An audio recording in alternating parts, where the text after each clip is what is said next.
La première liberté, c'est d'abord vis-à-vis, les veilleurs posent 3 libertés. Première des libertés, c'est vis-à-vis du pouvoir qui parfois aimerait mieux qu'on ne soit pas là. Alors ce soir, nous n'avons pas la police avec nous, enfin je pense que si, mais pas de manière visible. Les gens se reconnaîtront d'eux-mêmes.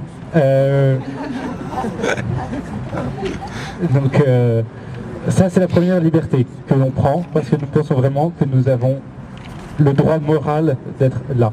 Deuxième liberté, c'est liberté vis-à-vis des autres veilleurs, c'est-à-dire vous n'êtes redevable vis-à-vis de aucun autre ici. Vous pouvez venir quand vous voulez, vous pouvez repartir quand vous voulez, vous pouvez adhérer ou non à ce qui est dit.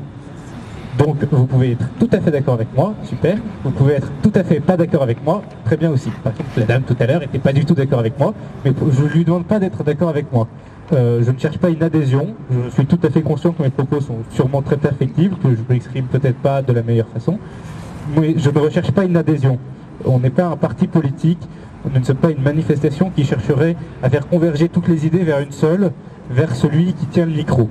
Je ne suis pas en train de candidater pour les prochaines élections devant vous, c'est pas du tout un meeting politique, c'est chacun adhère ou non à ce qui est dit.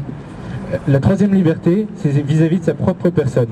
Et c'est une liberté très forte que de soi-même, de prendre cette liberté de venir s'installer par terre, dans le froid, parfois sous la pluie, parfois être bloqué par la police pendant des heures, rester, être conduit au commissariat à l'autre bout de Paris, et se dire, je prends cette liberté vis-à-vis de moi-même, vis-à-vis de mon confort, parce que je pense vraiment que la société aujourd'hui a besoin que des gens prennent cette liberté. Et pourquoi on propose cette triple liberté?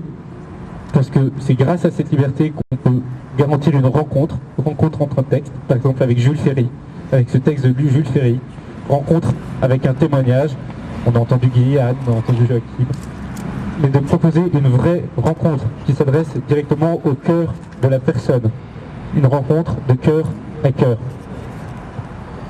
Et donc, voilà, c'est vraiment un point fondamental, et donc cette liberté qui crée des rencontres, je le crois intimement, j'en suis persuadé, la vraie liberté n'est pas cette espèce d'autonomie qui mène à n'importe quoi, mais la vraie liberté, la liberté bien comprise, sert le bien commun. Voilà, et donc c'est vraiment pour ça, je pense, que les veilleurs se réunissent.